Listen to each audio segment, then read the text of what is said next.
Good evening, everybody. Listen, I am podcast episode 2. I am relationships coming to you. The devil is working really hard at this electronic stuff right now, not letting us get to work like we tried to a long time ago. So we're gonna try to get in, get out, and go ahead and share this information with you. Hopefully, you all enjoy this content. We can come back to you. So, Chris, good to see you, brother. Good to see you too, Love bro. your wife. Happy to get this thing going. So let's jump into it. So, I am relationships is the topic for today. And first thing I want to talk about is, is there a difference between being in an exclusive relationship and dating?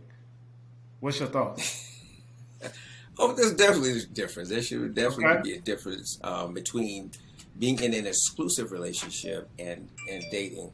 And I say that because if it's exclusive, then it's with that person, that individual, you know. But if you're dating, then we're talking about we classify dating casual dating. But let's just go with the word dating. And so dating, you are dating frequently or infrequently different people for the purpose of getting to know them and to relate to them and just go have a good time.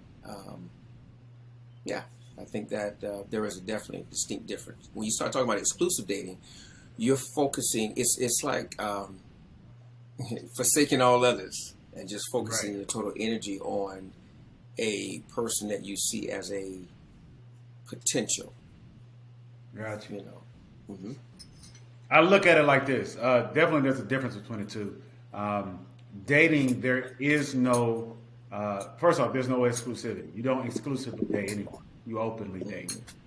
You date with intent to see who it is that you might want to get into an exclusive relationship, Exclusive. or Hmm. you're just dating because you're not looking for anything serious. You just want to hang out with other folks.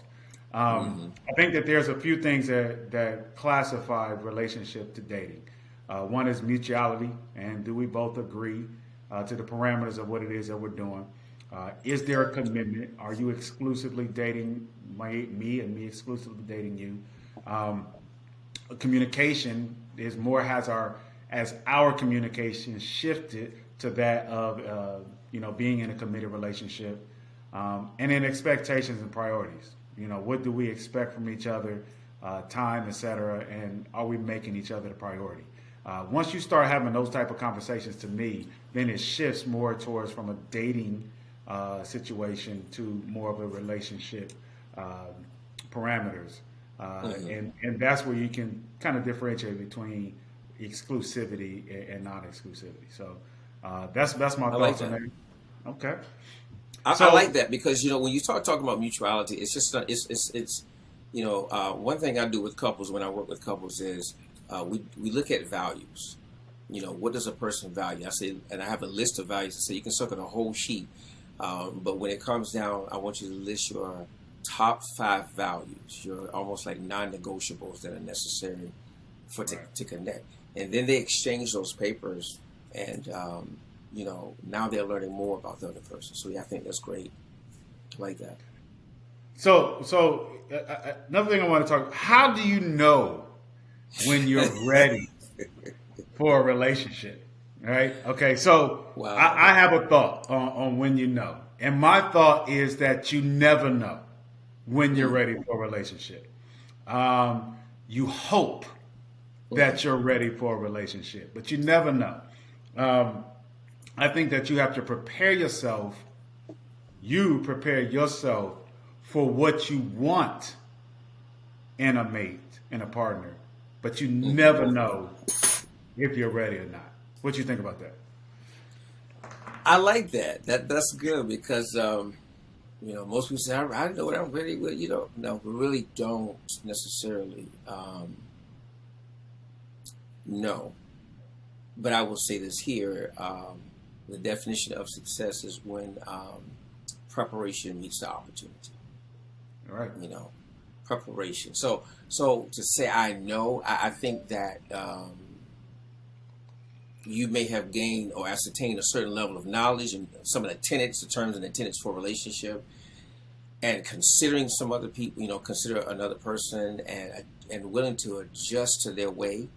But even on the road of being, parallel roads, you're going to still learn because we're constantly learning. And so you get to say that Right. I have done all of this and I know I'm ready. Nah.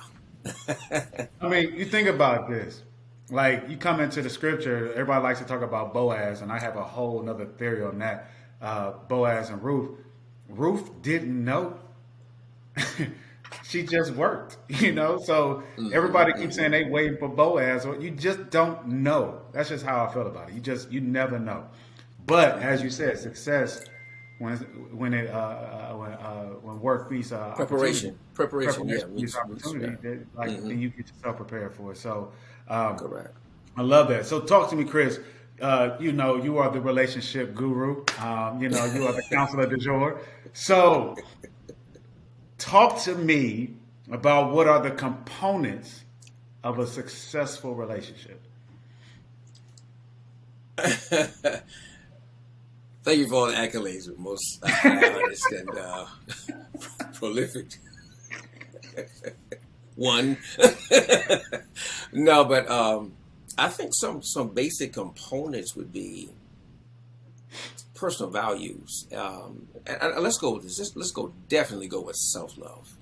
Self-love. Self-love. I mean, we're always a work in progress. We're constantly evolving into our authenticity.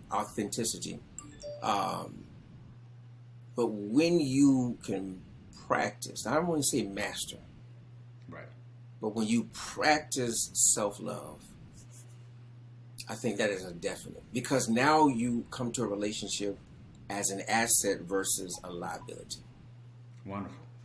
Meaning that, okay, I love me, so I'm not putting everything on you. I love me so much that I'm willing to share this with you. So as it relates to that, I know not to think, but self-love is important. Basic virtues such as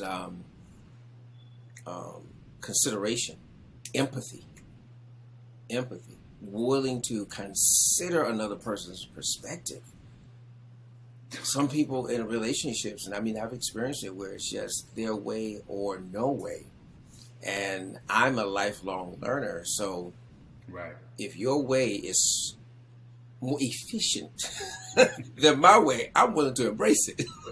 Let's do it. Yeah, so when we talk about, so now we have talked about consideration, we talked about also just self-love, and so much maturity, but yeah, those are some necessaries. And just I love self-work, it. just doing self-work. Well, that's part of my definition for love is self accountability. So you can't hold yourself accountable. There's no way you can hold somebody else. So I have the 4 components. I have 4 C's that I go by. I have chemistry, and chemistry is a natural vibe between the two people. Compatibility, and that's where you have general likes and dislikes between two people. The capacity. And that is, can you refill me? If I am in a relationship and I'm a bottle, I can't have a cap as my partner because that person Right, cannot right. fill me. The capacities Right. are different. And then connection. And see, to me, connection is one that is of the highest importance. Because it depends on what level you connect with that person on. So, like, I know for myself that when I got with my wife, I connected with her on a level of pain. And so she had pain, I had pain, and we connected on that level of pain. The problem is that when you connect with someone on a level that is not an elevated level, once someone begins to heal and kind of grow, then you have to stay in hurt, stay in offense, stay in pain, or you both have to grow and you have to both grow together. Because if one person grows and the other person stays where they are, then the connection is going to be severed. And so there's no way that we can ever stay in relationship with someone if we're connected on something that is that is not on a higher level, not on an elevated level. If Right. we connect and hurt, or once one person heals, it's gonna be severed. So, what do you connect to that person on, and with, is of the highest importance, because if you connect at the right level, you can grow together. What do you That's think what they about call, we call that trauma bonding, where we bonded on Right. the level of trauma. Now, one person uses their trauma as a tool to help others, and then the other person is stuck with the trauma. Well, one is growing, and so as one grows and elevates, that person who chooses to be stuck or keeps, pondering over the trauma. Let's say, well, what do you mean by the trauma? Let's say two people come from a dysfunctional family. Well, they seek and romanticize and imagine a world of peace. Guess what? But you cannot unsee what you've seen. You cannot unhear what you've heard. And I say this with people all the time. You cannot unexperience what you've experienced. Yeah. So we have good intentions, but the good intentions are fragile. So now they come in the sake of the finding solace in one another. And then as they discover the idiosyncrasies, what do? They implode. So now they replicate the environment they came from. Right. I do want to add also that a growth mindset is a definite component when it comes to something that's important to relationship and to being successful.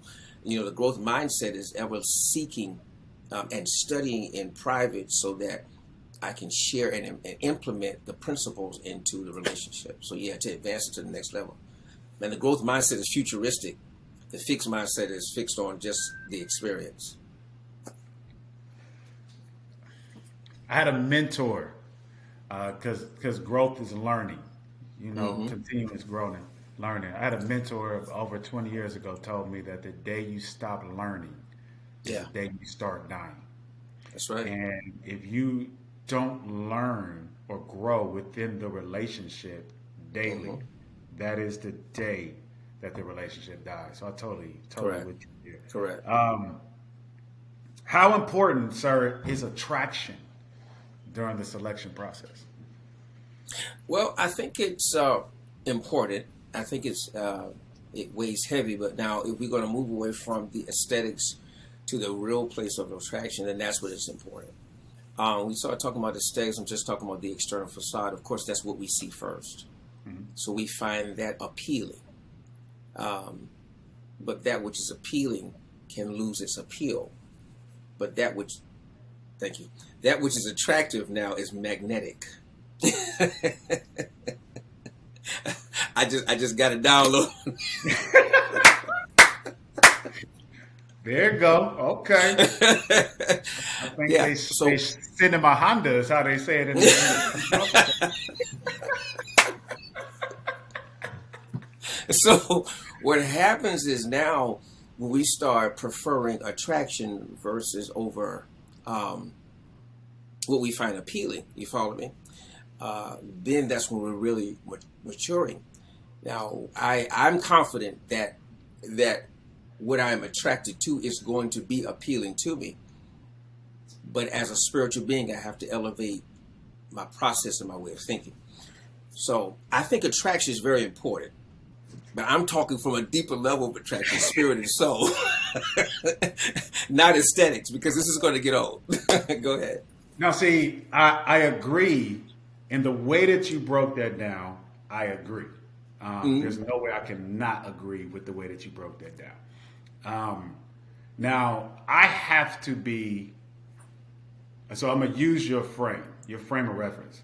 I have to be, you have to be physically appealing to me. I got you. Right. So, because like I hear people talking, they have conversations like, oh, well, I wasn't attracted to them, but because, they're so nice. And then I agree, like, that's not me. Like, you have to, now, beauty is in the eye of the beholder. What attracts me does not necessarily mean, I want Beyonce per se, So like what I find attractive, what I find appealing to me is what I find appealing to me. but it used to be that was like one. Like like Just a number feeling. one. Like now it's a strong 1A. Like you gotta have that intellectual, emotional intelligence because that is something that will never die. If you Right. continue, because the persons who are really trying to grow in that capacity daily, that fervor will just continue to go. But I still got to be able to look at you and be like, yeah, I jumped them down. And I get it. I get it. I promise you, I get it. So I will say it this way: appealing does not necessarily mean it's attractive, because the attraction is the glue. But I will say that let's take it here, because the Most High knows what's necessary for us to represent the Christ bride fellowship in the earth realm. Then I think I feel confident that which is attractive is going to also have some appeal to it. Listen, as we go through the different stages in life, how about that? That might deserve a cinema Honda too. So, I know, right? All right. That was good. So now listen, we got some comments on this when we talked about one of our Thursday Witch Callers, and I want to bring this up slightly and just touch on this. So how important to you is submission during the relationship process? That's a great question, Ben. The importance of submission. Initially, I disagreed with the concept and the idea. Okay. But as the more I pondered it and thought about it, I said, we submit on a daily basis. Correct. So if I'm relating to you, it's interesting because we can relate. We will submit our body before we will submit our soul and our spirit to a person. And I think it's as we grow and mature, we learn that the importance of submission of the spirit and soul then feeds into submission of the body. But I think it's important because a simple principle. Remember, two are better than one. So if I know something, or if I've been exposed to something that she's not been exposed to, and I see that it could be detrimental, inhibiting, whatever the case may be, a challenge to our relationship, and I present it in a way where she has a teachable spirit, then yes, submission. Now, I believe that submission is a two-way street because there's a certain wisdom that comes from being woman. And so when she speaks with wisdom, and I'll be to hear her voice, and she should be to hear my voice. You follow me? And it's very important. It's very important to answer the question. It's very important. Now, as you said it to me, one, it gets talked about. So first off, submission gets conflated with subservience and domination. Okay? Correct. If you submission is simply releasing your will, and so you release your will. As you said, if I lay down with you, you release your time will. If we go on a date, you release your time will. If we conversing on the phone, so you constantly release your will during the process. So you can't conflate subservience with submission. I'm not asking you to serve me. I'm asking you to submit yourself in the same way that it's my responsibility to submit myself to you. So it's not a thing where it's just, I am man, wives, submit yourselves to your husbands. I am supposed to submit myself to you as well. If you go back into the scripture, it says, husbands, love your wives as Christ loved the church. How did Christ love the church? He submitted his whole life coming down from heaven, laying on the cross. Correct. So, in addition to that, he also says, dwell with your wife according to knowledge. Correct. So there's a certain consideration, a certain submission that I have to walk in. Because if I know that there's no one size fit all when it comes to dating the opposite sex. Absolutely. So I need to know her character, her temperament, this, that, and the other, and then I submit according to it, that I can convey a message without being offensive. And how is it that we will ever understand how to submit if we don't practice it during the relationship process? Correct. Like there's there's no ground. switch that just kicks on and says, we're married today, I submit. You have to Correct. do the process leading up to the date of marriage so that when you are married, you understand how to submit. Like, Correct. And the other thing about this that I think through is that so many of us have submitted ourselves to someone who did not deserve submission. Mm-hmm. And now the new person that I am dealing with now catches all the hell from the previous person who I gave myself to. And now all of a sudden I'm like, oh, well, I'm not doing that no more. Well, that's not the next person's problem. That's your problem that you chose wrong in the selection process.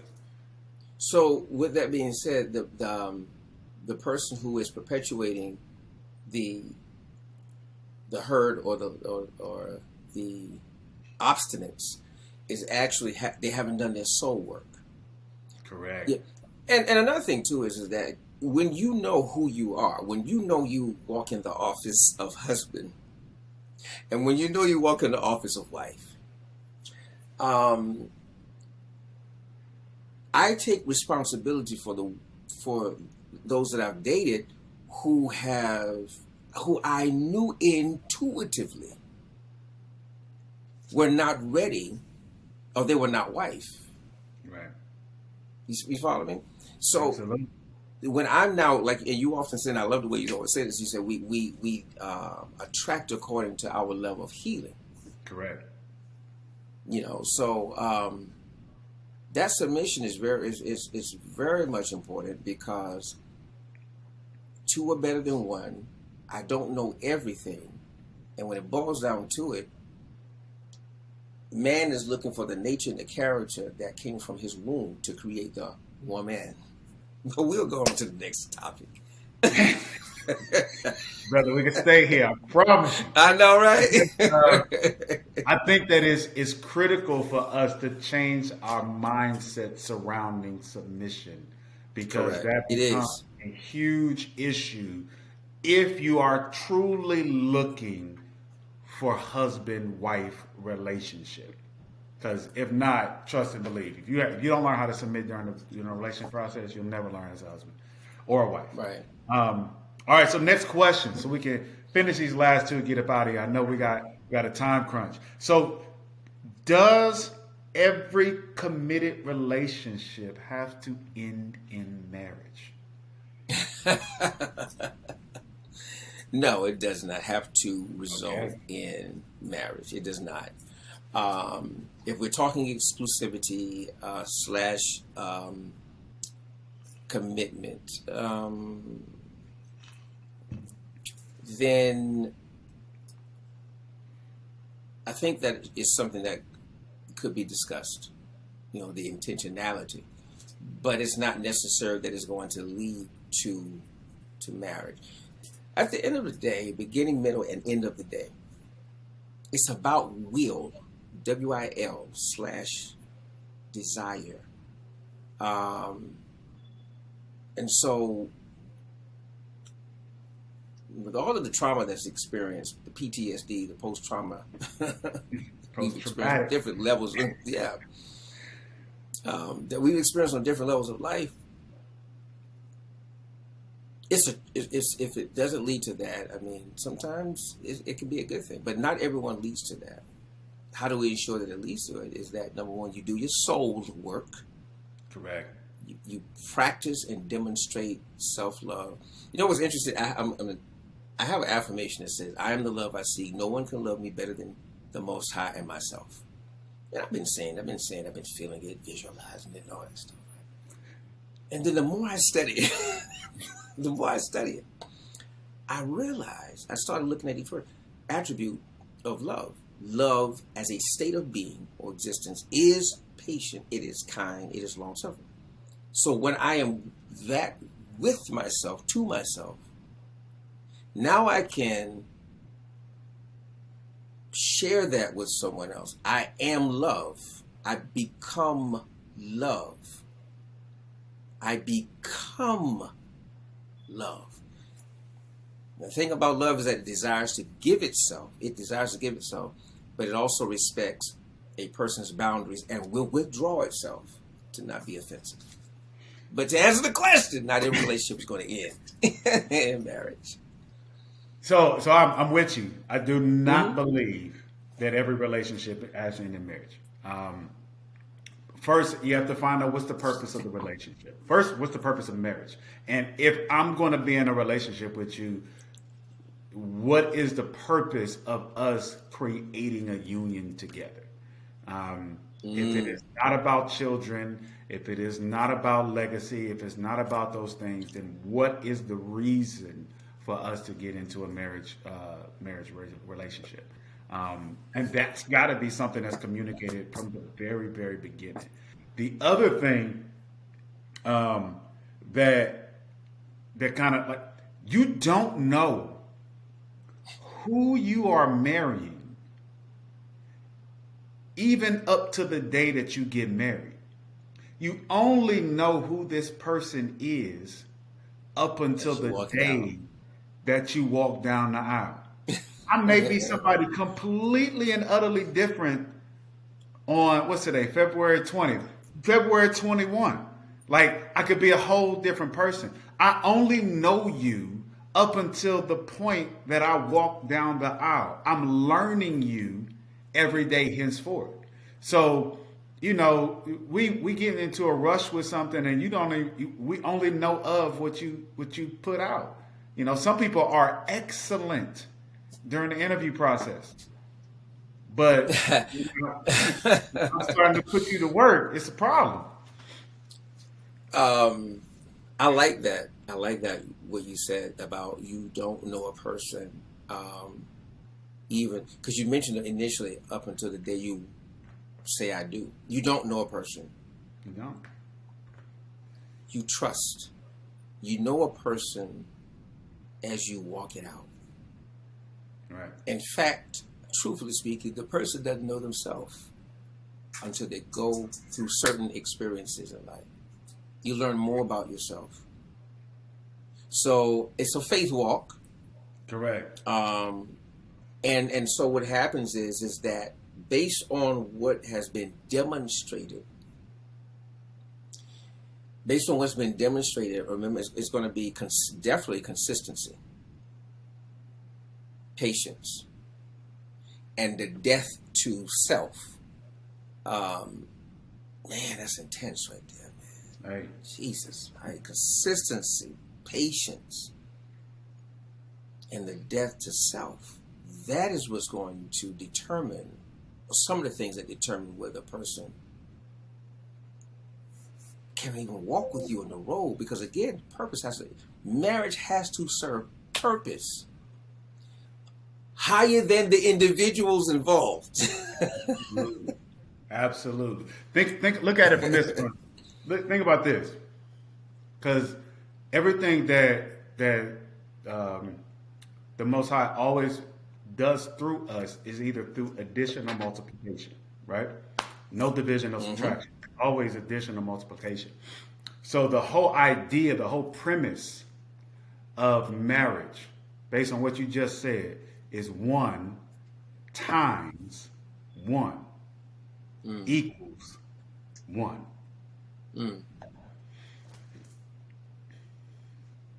1 times 1 equals 1. I like this.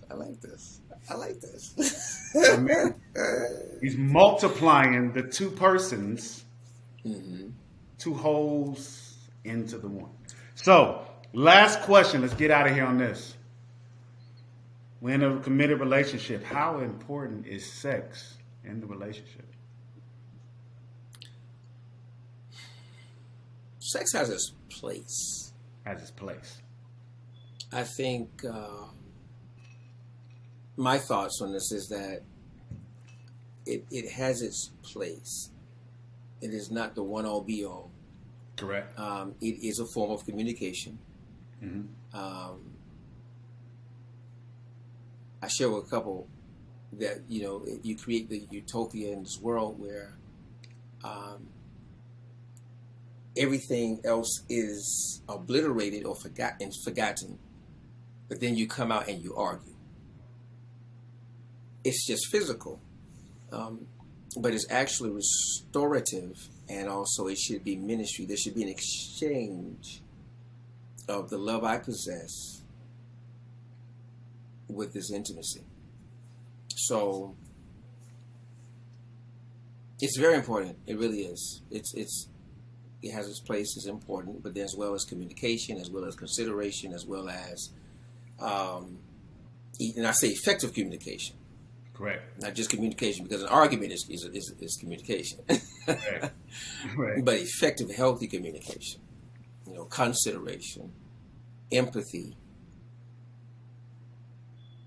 Yeah. That's my So I'm with you, and it is two men talking. So obviously women gonna be like, "Ooh, they always gonna think sex is important," but it is important, and it's important for a couple of reasons. One, for me, it's the energy that you put into it.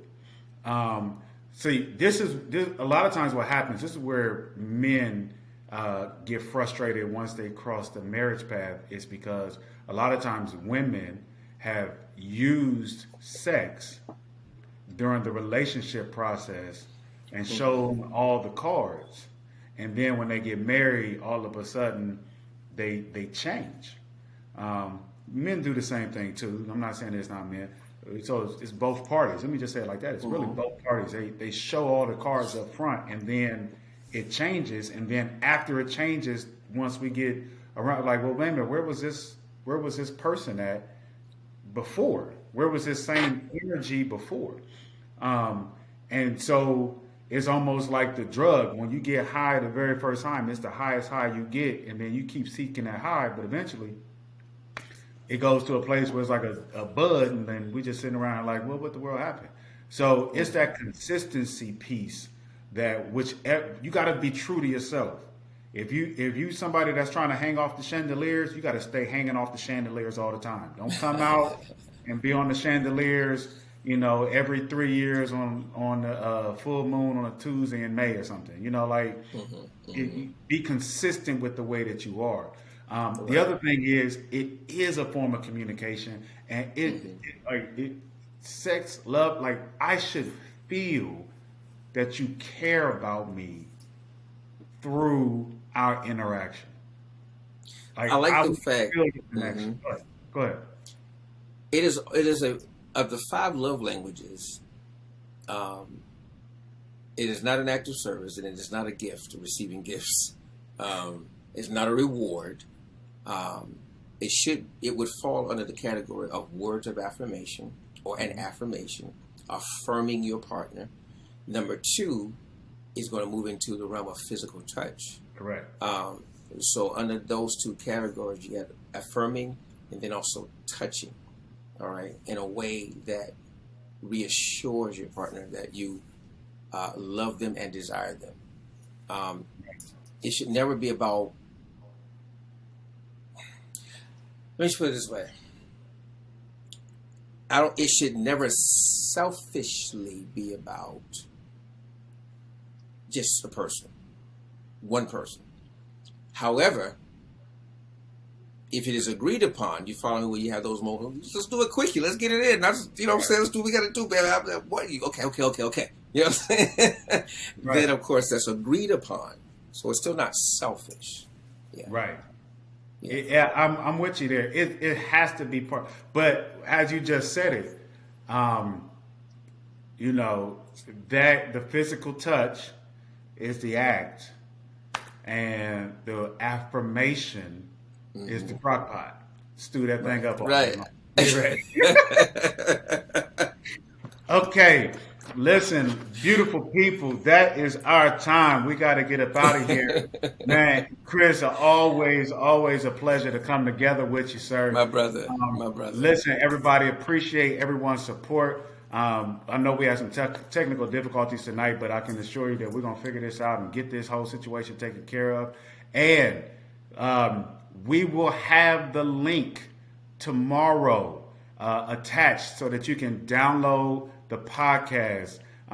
So once you're able to download the podcast, hey, please go on there and support. Hit download. Once we get to 1,000, we're looking for 1,000 downloads within the next 2 weeks. So if you enjoy what you hear, make sure you tell somebody, send it to somebody, and make sure you get them to download as well so that we can go ahead and continue to put together this content.